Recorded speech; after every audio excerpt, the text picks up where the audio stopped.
Thank you so much for the wonderful introduction.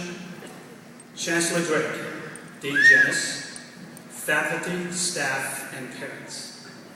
It is indeed an honor and privilege to stand before you to thank you, and especially to the graduating seniors for allowing me to spend a few minutes sharing my American dream. I must say, only in America is a day like today possible. 34 years ago today, on June 11, 1977, I was on a plane to a country that I only knew about from history books. As a young man, restless to begin my professional life, I did not have a particular goal.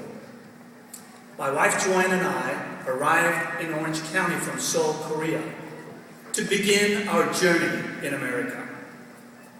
As I flew to my destination that day, I asked myself, what will this country afford me? How quickly will I learn English well enough to speak my mind? But most importantly, how will I make a difference in this new land of opportunity? When I arrived in the U.S., I had to work very hard to make a living, support my family, and master a new language. I went into business, into sales, and over the years rose to a senior management position. But I kept asking myself, what would be next? What would be my calling? In 1992, the LA riots captured my attention and seared my heart. There was looting, assault, and arson. People died. Wonderful businesses burned to the ground. Hard-working merchants watching their life's work disappear. I felt a great injustice had occurred, and I realized I had to get involved because I could either watch and do nothing or learn and become someone. In fact, 1992 changed my life. Out of the flames of destruction came my personal inspiration to build coalitions, to build friendships, to build gaps, create trust, to focus on the strength that diversity holds if we work together, not apart. So I became deeply involved politically and in community service. In both passions, you build foundations to strengthen people and the community. At the same time, you break down walls of misunderstanding and misery. As you develop a position of strength and observation, you need both a steady hand and a compassionate heart. I learned that I wanted the most from both worlds. So I ran for city council and won a seat where my vote could make a difference. Subsequently, I ran for mayor and became the first Korean American mayor in Irvine history.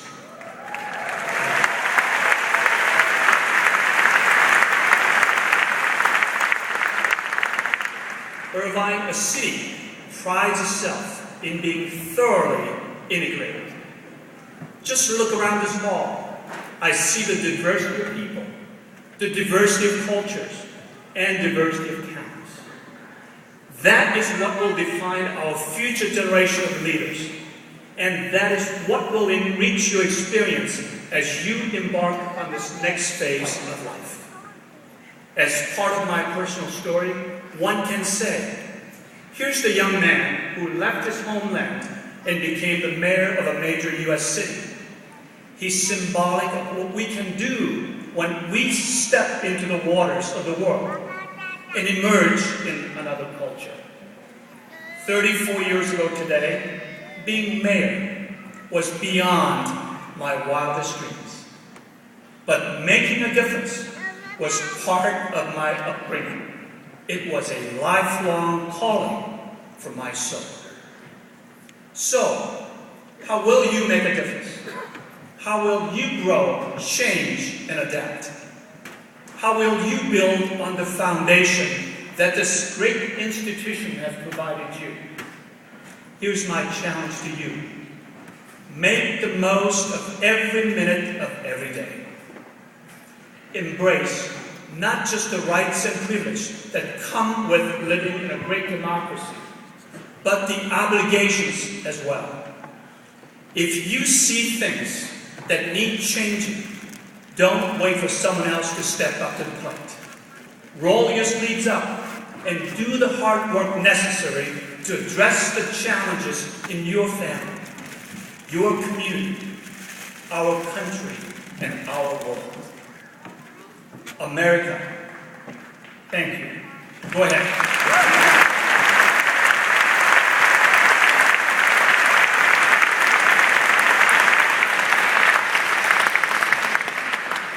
America needs all of you sharing your wealth of talent.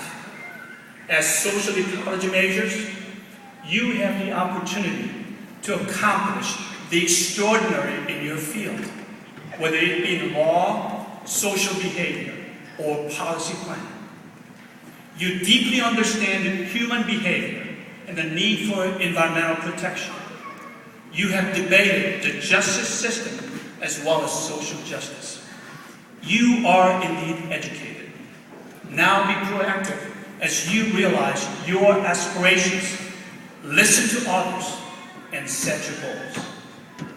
Wherever you land, whether it is on an airplane to a new destination or to a job down the street, know that you will have one distinct advantage. You will have yourself. With all the tools that you have learned at this great university and gathered in life to make career choices and life-changing decisions. While I'm here on the stage, my heart is with all the parents gathered here today. As the parent of 2 UC graduates, I know the pride that you will feel as your children cross the stage to receive their diplomas. You have invested a lot to give your children the tools to succeed. So let me ask all the students to show your appreciation by giving your parents a big round of applause.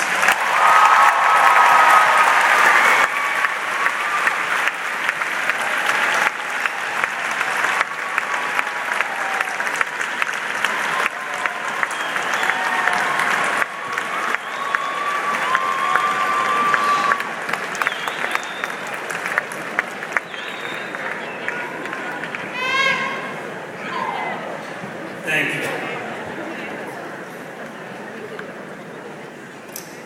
So making a personal difference is indeed a symbol of America.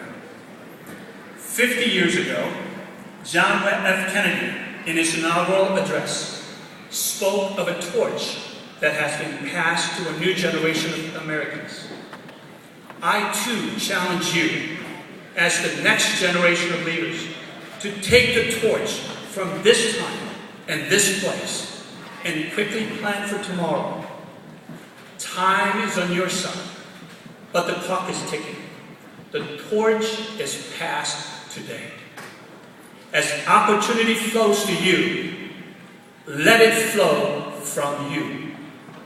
Make the leap in your lives to the highest ground and be the best that you can possibly be.